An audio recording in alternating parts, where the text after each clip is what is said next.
Hello दोस्तों, बैलिज्म academy YouTube channel में आपका फिर से बहुत बहुत स्वागत है। दोस्तों, आज के इस वीडियो में हम मोस्ट इम्पॉर्टेंट क्वेश्चंस को सॉल्व करने वाले हैं जो कि आपके यूपी टेट, सुपर टेट, साथ ही साथ आपके लेखपाल एग्जाम के लिए मोस्ट इम्पॉर्टेंट है। दोस्तों, यहाँ पर जितने भी क्वेश्चन सॉल्व करे जाएंगे ये सारे क्वेश्चन आपके सिलेबस पर बेस्ड होंगे, साथ ही साथ आपके प्रीवियस ईयर क्वेश्चन पर बेस्ड होंगे। तो वीडियो को ध्यान से देखिएगा और वीडियो के लास्ट मुझे जरूर बताइएगा कि आज के इस वीडियो में आपके कितने क्वेश्चन सही हुए। तो बिना देरी करते हुए चलिए शुरू करते हैं सबसे पहले क्वेश्चन से। सबसे पहला क्वेश्चन है, भारतीय रुपया के प्रतीक का डिजाइन किसने तैयार किया? ऑप्शन आपके सामने Uday Kumar, option B Geetanjali Rao, option C Uday Shankar या फिर ऑप्शन डी पिंगली बैंकिया। इसका सही आंसर हो जाएगा ऑप्शन ए उदय कुमार। दोस्तों, भारतीय रुपये का जो डिजाइन है जो कुछ इस तरीके का है, इसका जो डिजाइन तैयार किया गया था वो उदय कुमार के द्वारा तैयार किया गया था। अगला क्वेश्चन, वस्तु एवं सेवा कर भारत में कब लागू किया गया? ऑप्शन आपके सामने 2012, ऑप्शन बी 2014, ऑप्शन सी 2017 या फिर ऑप्शन डी 2019। इसका सही आंसर हो जाएगा ऑप्शन सी 2017। दोस्तों, याद रखिएगा कि वस्तु एवं सेवा कर यानी कि जिसे हम जीएसटी कहते हैं, इसको 1 जुलाई 2017 को लागू किया गया था। अगर आपसे पूछा जाता है कि किस समिति की अनुशंसा पर लागू किया गया था, तो याद रखिएगा विजय केलकर समिति की अनुशंसा पर लागू किया गया था। अगला क्वेश्चन, एशिया का नोबेल पुरस्कार किसे कहा जाता है? ऑप्शन आपके सामने कलिंग पुरस्कार, ऑप्शन बी मैन बुकर पुरस्कार, ऑप्शन सी टॉयलर पुरस्कार या फिर ऑप्शन डी रैमन मैग्सेसे पुरस्कार। इसका सही आंसर हो जाएगा ऑप्शन डी रैमन मैग्सेसे पुरस्कार। दोस्तों, याद रखिएगा कि एशिया का नोबेल पुरस्कार रैमन मैग्सेसे पुरस्कार को कहा जाता है। अगर आपसे पूछा जाता है कि रैमन मैग्सेसे पुरस्कार पाने वाले पहले भारतीय कौन थे, याद रखिएगा विनोबा भावे थे। अगला क्वेश्चन, महात्मा बुद्ध ने अपना पहला उपदेश कहाँ दिया था? ऑप्शन आपके सामने सारनाथ, ऑप्शन बी उरुबेला, ऑप्शन सी कपिल वस्तु या फिर ऑप्शन डी कुशीनगर। इसका सही आंसर हो जाएगा ऑप्शन ए सारनाथ। दोस्तों, याद रखिएगा कि महात्मा बुद्ध, जिन्हें लाइट ऑफ एशिया कहा जाता है, इनको ज्ञान प्राप्ति के बाद ये सबसे पहली बार वाराणसी आए थे और वाराणसी आने के बाद अपने 5 ब्राह्मणों को सबसे पहली बार उपदेश दिया था और इसी को धर्म चक्र परिवर्तन कहा जाता है और ये जो दिया गया था वो सारनाथ यानी कि वाराणसी में दिया गया था। अगला क्वेश्चन, राष्ट्रीय मतदाता दिवस कब मनाया जाता है? ऑप्शन आपके सामने 4 जनवरी, ऑप्शन बी 1 जनवरी, ऑप्शन सी 24 जनवरी या फिर ऑप्शन डी 25 जनवरी। इसका सही आंसर हो जाएगा ऑप्शन डी 25 जनवरी। तो याद रखिएगा कि राष्ट्रीय मतदाता दिवस 25 जनवरी को मनाया जाता है क्योंकि 25 जनवरी 1950 को सबसे पहली बार कहा जाए तो भारतीय निर्वाचन आयोग जो है इसका गठन 25 जनवरी 1950 को किया गया था। इसी वजह से 25 जनवरी को राष्ट्रीय मतदाता दिवस के रूप में मनाया जाता है।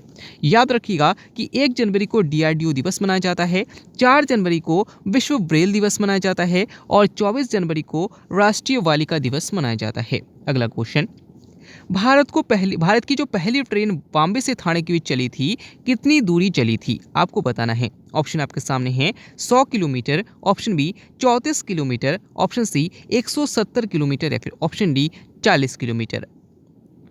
इसका सही आंसर हो जाएगा ऑप्शन बी 34 किलोमीटर। दोस्तों, याद रखिएगा कि भारत की जो पहली ट्रेन चली थी वो 1853 में बम्बई से थाने के बीच चली थी और याद रखिएगा कि ये 34 किलोमीटर चली थी। अगला क्वेश्चन, भारत का सबसे ऊंचा गुरुत्वीय बांध कौन सा है? ऑप्शन आपके सामने टिहरी बांध, ऑप्शन बी भाखड़ा नांगल बांध, ऑप्शन सी उकाई बांध या फिर ऑप्शन डी राणा प्रताप सागर बांध। इसका सही आंसर हो जाएगा ऑप्शन बी भाखड़ा नांगल बांध। दोस्तों, यहाँ पर आपसे पूछा गया है कि भारत का सबसे ऊंचा गुरुत्वीय बांध कौन सा है। याद रखिएगा कि भारत का सबसे ऊंचा बांध टिहरी बांध है और सबसे ऊंचा गुरुत्वीय बांध भाखड़ा नांगल बांध है। अगर आपसे पूछा जाता है कि भारत का सबसे लंबा बांध कौन सा है, तो याद रखिएगा ये जो हीराकुंड बांध है ये भारत का सबसे लंबा बांध है। अगला क्वेश्चन, भारत की सबसे लंबी सहायक नदी कौन सी है? ऑप्शन आपके सामने Damodar, option B Kosi, option C Chambal या फिर ऑप्शन डी यमुना। इसका सही आंसर हो जाएगा ऑप्शन डी यमुना। दोस्तों, याद रखिएगा कि भारत की सबसे जो लंबी नदी है वो गंगा नदी है और भारत की सबसे लंबी जो सहायक नदी है वो यमुना नदी है जो कि गंगा नदी की सहायक नदी है। अगर आपसे पूछा जाता है कि बिहार का शोक किसे कहा जाता है तो कोसी नदी को कहा जाता है। अगर आपसे पूछा जाता है कि पश्चिम बंगाल का शोक किसे कहा जाता है तो दामोदर नदी को कहा जाता है और याद रखिएगा कि यमुना नदी को कालिंदी के नाम से भी जाना जाता है। अगला क्वेश्चन, शुद्ध पीएच जल का मान कितना होता है, यानी कि आपको बताना है कि शुद्ध जल का जो पीएच मान होता है वो कितना होता है। तो इसका सही आंसर हो जाएगा ऑप्शन बी 7। दोस्तों याद रखिएगा कि शुद्ध जल का पीएच मान भी 7 होता है और जो नमक होता है इसका भी पीएच मान 7 होता है। अगला क्वेश्चन, पोलियो वैक्सीन की खोज किसने की थी? ऑप्शन आपके सामने Louis Pasteur, option B William Harvey, option C John Salk या फिर ऑप्शन डी चार्ल्स डार्विन। इसका सही आंसर हो जाएगा ऑप्शन सी जॉन साल्क। दोस्तों याद रखिएगा कि पोलियो वैक्सीन की खोज जॉन साल्क ने की थी। अगर आपसे पूछा जाता है कि पोलियो किससे फैलता है, तो याद रखिएगा वायरस से फैलता है, यानी कि विषाणु से फैलता है। अगला क्वेश्चन, पराक्रम दिवस कब मनाया जाता है? ऑप्शन आपके सामने 24 जनवरी, ऑप्शन बी 23 जनवरी, ऑप्शन सी 5 दिसंबर या फिर ऑप्शन डी 11 जुलाई। इसका सही आंसर हो जाएगा ऑप्शन बी 23 दिसंबर। दोस्तों याद रखिएगा कि सुभाष चंद्र बोस जी के जयंती पर हम 23 जनवरी को पराक्रम दिवस के रूप में मनाते हैं। अगर आपसे पूछा जाता है कि राष्ट्रीय उपभोक्ता दिवस कब मनाया जाता है, तो 24 दिसंबर को मनाया जाता है। अगर आपसे पूछा जाता है कि विश्व मृदा दिवस कब मनाते हैं, तो 25 दिसंबर को मनाया जाता है। और अगर आपसे पूछा जाता है कि जनसंख्या दिवस कब मनाया जाता है, तो 11 जुलाई को मनाया जाता है। अगला क्वेश्चन, ब्लैक पैगोडा किसे कहा जाता है? ऑप्शन आपके सामने है कोणार्क मंदिर, ऑप्शन बी कैलाश मंदिर, ऑप्शन सी खजुराहो मंदिर या फिर ऑप्शन डी लिंगराज मंदिर। इसका सही आंसर हो जाएगा ऑप्शन ए कोणार्क मंदिर। तो याद रखिएगा कि कोणार्क मंदिर उड़ीसा में है और इसका निर्माण नरसिम्हा प्रथम ने करवाया था और इसी को ब्लैक पैगोडा कहा जाता है। अगला क्वेश्चन, जनरल डायर की हत्या किसने की थी? ऑप्शन आपके सामने भगत सिंह, ऑप्शन बी लाला हरदयाल, ऑप्शन सी उधम सिंह या फिर ऑप्शन डी बिपिन चंद्र पाल। इसका सही आंसर हो जाएगा ऑप्शन सी उधम सिंह। दोस्तों याद रखिएगा कि जनरल डायर की जो हत्या की गई थी वो उधम सिंह के द्वारा की गई थी, लेकिन अगर आपसे पूछते हैं कि सैंडर्स की हत्या किसके द्वारा की गई थी, याद रखिएगा भगत सिंह के द्वारा की गई थी। अगला क्वेश्चन, दूसरी बार आपातकाल की घोषणा कब हुई? ऑप्शन आपके सामने 1962, ऑप्शन बी 1971, ऑप्शन सी 1975 या फिर ऑप्शन डी 1999।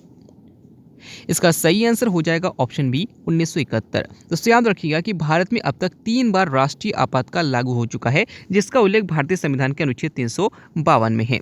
एक तो 1962 में भारत चीन युद्ध के टाइम, एक 1971 में भारत पाक युद्ध के टाइम और एक 1975 में आंतरिक असंतोष के कारण आपातकाल लागू किया गया था। अगला क्वेश्चन, रसायन का राजा किसे कहा जाता है? ऑप्शन आपके सामने है हाइड्रोक्लोरिक अम्ल, ऑप्शन बी नाइट्रिक अम्ल, ऑप्शन सी पोटेशियम क्लोराइड या फिर ऑप्शन डी सल्फ्यूरिक अम्ल।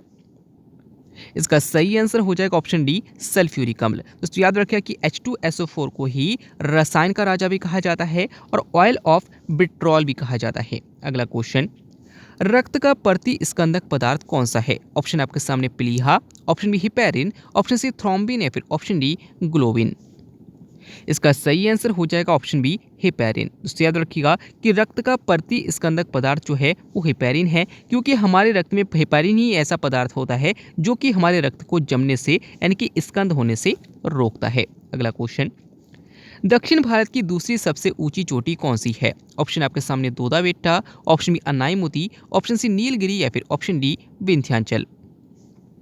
इसका सही आंसर हो जाएगा ऑप्शन ए दोदा बेट्टा। दोस्तों याद रखिए कि दोदा बेट्टा जो है वो नीलगिरी की सबसे ऊंची चोटी है और ये दक्षिण भारत की दूसरी सबसे ऊंची चोटी है।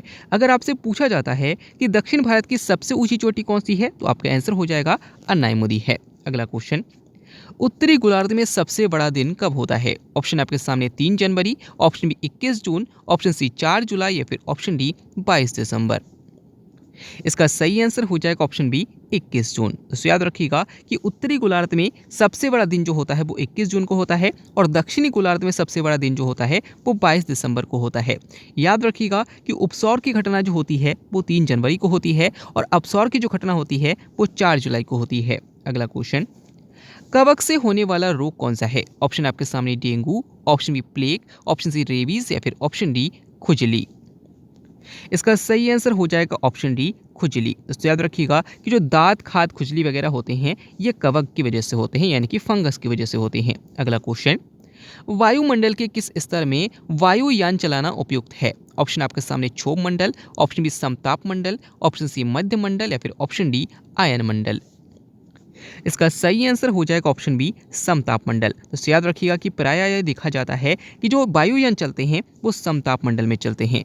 अगर आपसे पूछा जाता है कि ओजोन परत वायुमंडल की किस परत में होती है, याद रखिएगा समताप मंडल में होती है। अगला क्वेश्चन, पादप कोशिका का रसोई किसे माना जाता है? ऑप्शन आपके सामने गोल्जी काय, option B chloroplast, option C ribosome या फिर ऑप्शन डी लाइसोसोम। इसका सही आंसर हो जाएगा ऑप्शन बी क्लोरोप्लास्ट। दोस्तों याद रखिएगा कि क्लोरोप्लास्ट को ही पादप कोशिका का रसोई माना जाता है। अगर आपसे पूछा जाता है कि कोशिका का प्रोटीन फैक्ट्री किसे कहा जाता है, तो राइबोसोम को कहा जाता है। अगर आपसे पूछा जाता है कि कोशिका का ट्रैफिक पुलिस किसे कहा जाता है, तो गोल्जी काय को कहा जाता है। और अगर आपसे पूछा जाता है कोशिका की आत्महत्या की थैली किसे कहा जाता है, तो लाइसोसोम को कहा जाता है। अगला क्वेश्चन, जावा गर्त किस महासागर का सबसे गहरा बिंदु है? ऑप्शन आपके सामने प्रशांत महासागर, ऑप्शन बी अटलांटिक महासागर, ऑप्शन सी हिंद महासागर या फिर ऑप्शन डी अंटार्कटिक महासागर। इसका सही आंसर हो जाएगा ऑप्शन सी हिंद महासागर। दोस्तों याद रखिएगा कि हिंद महासागर का जो सबसे गहरा गर्त यानी कि सबसे गहरा गड्ढा है वो जावा गर्त है, जिसे सुंडा गर्त भी कहा जाता है। याद रखिएगा कि प्रशांत महासागर का सबसे गहरा गर्त मेरियाना गर्त है, जो कि विश्व का सबसे गहरा गर्त है। जो प्लूटोई का गर्त है वो अटलांटिक महासागर का सबसे गहरा गर्त है। अगला क्वेश्चन, येलो स्टोन पार्क किस देश में है? ऑप्शन आपके सामने रूस, option B America, option C Bharat या फिर ऑप्शन डी ऑस्ट्रेलिया। इसका सही आंसर हो जाएगा ऑप्शन बी अमेरिका। दोस्तों याद रखिएगा कि येलो स्टोन पार्क जो है वो अमेरिका में है और ये विश्व का सबसे पहला राष्ट्रीय उद्यान है। अगला क्वेश्चन, अंतरराष्ट्रीय नर्स दिवस कब मनाया जाता है? ऑप्शन आपके सामने 11 मई, ऑप्शन बी 21 मई, ऑप्शन सी 12 मई या फिर ऑप्शन डी 8 मई। इसका सही आंसर हो जाएगा ऑप्शन सी 12 मई। दोस्तों याद रखिएगा कि अंतरराष्ट्रीय नर्स दिवस जो मनाया जाता है वो 12 मई को मनाया जाता है। अंतरराष्ट्रीय योग दिवस 21 मई को मनाया जाता है, 21 जून को मनाया जाता है। और याद रखिएगा कि 21 मई को जो मनाया जाता है वो अंतरराष्ट्रीय चाय दिवस मनाया जाता है।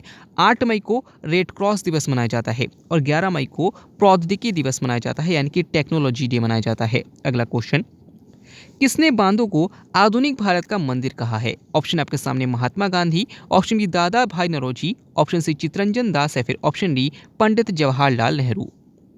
इसका सही आंसर हो जाएगा ऑप्शन डी पंडित जवाहरलाल नेहरू। तो याद रखिएगा कि पंडित जवाहरलाल नेहरू ने ही बांधों को आधुनिक भारत का मंदिर कहा है।